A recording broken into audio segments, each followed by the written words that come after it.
Pour moi, il y a trois trucs qui reviennent assez souvent quand on veut faire du high ticket. Et c'est à mon avis les plus grosses erreurs. La première, elle est très très simple. C'est tout simplement qu'on ne se niche pas assez. C'est-à-dire que quand on vend cher, le but c'est aussi de ne toucher que très peu de personnes. Je pense que tu vois le concept. Si je te dis, voilà, j'accompagne des gens à faire de l'immobilier, c'est très très large. Ok, je vais pouvoir demander un certain prix, mais c'est pas suffisamment ciblé sur une thématique, une problématique ou un type de personne, un avatar particulier. Tandis que si je te dis à l'inverse, je m'adresse aux personnes qui veulent réussir dans l'immobilier, dans le domaine de la colocation et uniquement en Bretagne, là on est sur un truc extrêmement ciblé. Et l'intérêt de faire ça, c'est que les gens du coup viennent à toi beaucoup plus facilement parce que tu deviens très rapidement un leader sur un marché précis, tu vois. Donc tu es obligé de commencer par un marché très petit pour ensuite partir sur un marché plus grand. Donc pour moi, la première erreur, c'est de ne pas se nicher suffisamment et de vouloir chercher. Enfin, les gens ont peur, quand ils se nichent, de ne plus attirer les personnes. C'est-à-dire, je passe à côté d'énormément d'opportunités et c'est faux en fait. C'est le fait de ne pas être niché qui fait que tu n'arrives pas à vendre. Donc, commencer par se nicher et ensuite agrandir son cercle.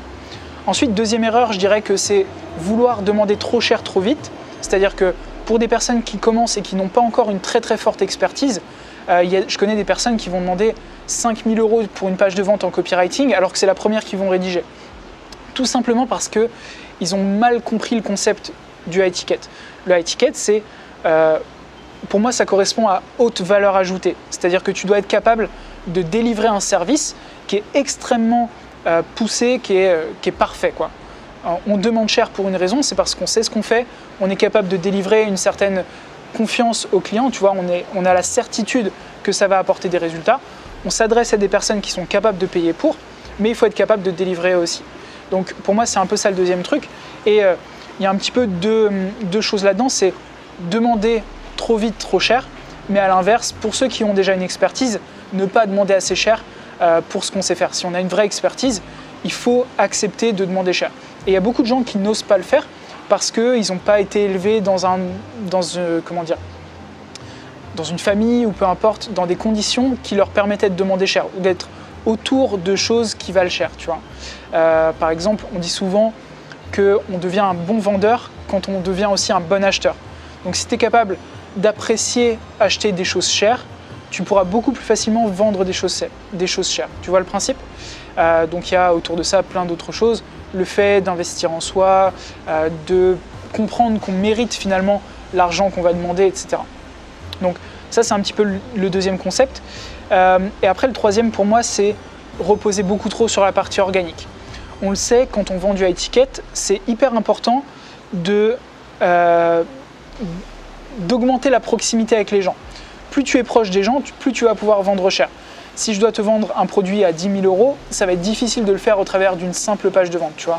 Il faut que je t'ai au téléphone, peut-être une première fois, peut-être même une deuxième fois, pour vraiment faire passer le message, comprendre tes besoins, etc. Donc, plus on vend cher, plus on va augmenter la proximité. Mais la majorité des gens ont mal compris un peu ce concept. C'est-à-dire qu'ils vont faire beaucoup d'organique. Donc, organique, c'est du trafic gratuit, c'est approcher des personnes sur Facebook, sur LinkedIn, etc.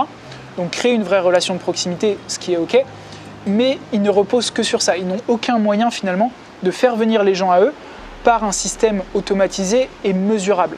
Donc ils se retrouvent finalement, par exemple, ils ont une liste de prospects sur Facebook de 1000 personnes, aller voir toutes les personnes et se dire OK, j'ai asséché mon puits, tu vois, j'ai plus personne à qui aller parler, comment est-ce que je peux continuer à vendre ?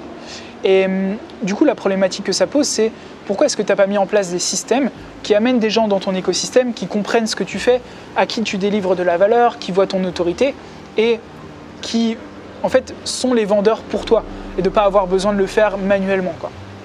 Donc pour moi, c'est un peu ça les trois trucs.